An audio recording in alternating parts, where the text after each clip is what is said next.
भारत में बुजुर्गों की आबादी निरंतर बढ़ रही है और इस बढ़ती जनसंख्या की जरूरतों को ध्यान में रखते हुए केंद्र सरकार ने वरिष्ठ नागरिकों के हित में व्यापक योजनाओं पर काम शुरू कर दिया है।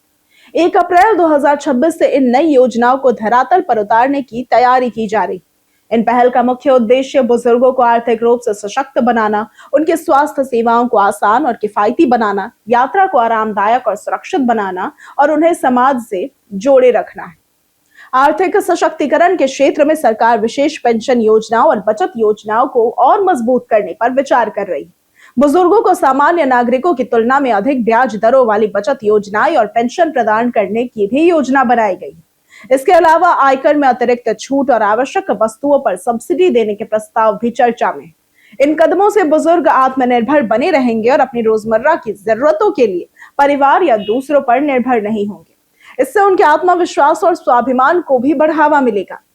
अब स्वास्थ्य सेवाओं को सरल और सुलभ बनाने के लिए सरकार सरकारी अस्पतालों में बुजुर्गों के लिए पृथक पंजीकरण काउंटर खोलने की योजना बना रही है। इससे उन्हें लंबी कतारों में खड़े होने की आवश्यकता नहीं होगी। इसके अलावा निःशुल्क या रियायती दर पर नियमित स्वास्थ्य जांच और उपचार की सुविधा भी दी जाएगी।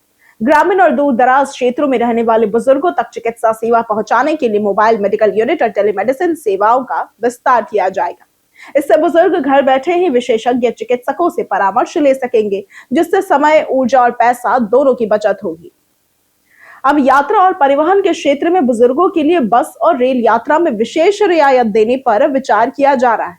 इसके साथ ही रेलवे स्टेशन और बस अड्डों पर वरिष्ठ नागरिकों के लिए अलग प्रतीक्षालय बनाए जाएंगे, जिसमें आरामदायक बैठने की सुविधा और अन्य आवश्यक सुविधाएं उपलब्ध होंगी। इन पहलों से बुजुर्गों की यात्रा न केवल आरामदायक होगी बल्कि उनकी सुरक्षा भी सुनिश्चित होगी। सामाजिक जुड़ाव और मानसिक स्वास्थ्य के लिए सरकार सीनियर सिटीजन क्लब और सामुदायिक गतिविधि केंद्र स्थापित करने की योजना पर काम कर रही है।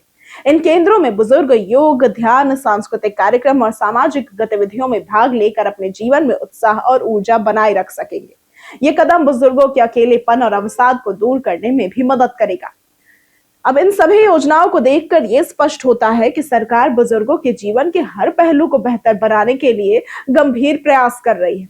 आर्थिक स्थिरता, स्वास्थ्य सेवाओं तक आसान पहुंच, सुरक्षित यात्रा और सामाजिक जुड़ाव, हर मोर्चे पर सुधार की कोशिश की जा रही है।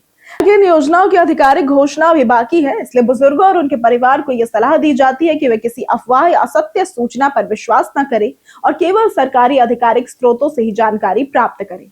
यदि ये योजनाएं पूरी ईमानदारी और कुशलता के साथ लागू होती है तो ये निश्चित रूप से देश के करोड़ों वरिष्ठ नागरिकों के जीवन में खुशियों और आत्मनिर्भरता की एक नई लहर लेकर आएंगी। ये समय बुजुर्गों के लिए सचमुच सुनहरे कल की शुरुआत साबित हो सकता है। अगर आपको आज की वीडियो पसंद आई हो तो इस वीडियो को लाइक करें, ज्यादा से ज्यादा शेयर करें और हमारे चैनल को सब्सक्राइब करना ना भूलें। आज के लिए सिर्फ इतना ही। वीडियो हमारे साथ बने रहने के लिए धन्यवाद।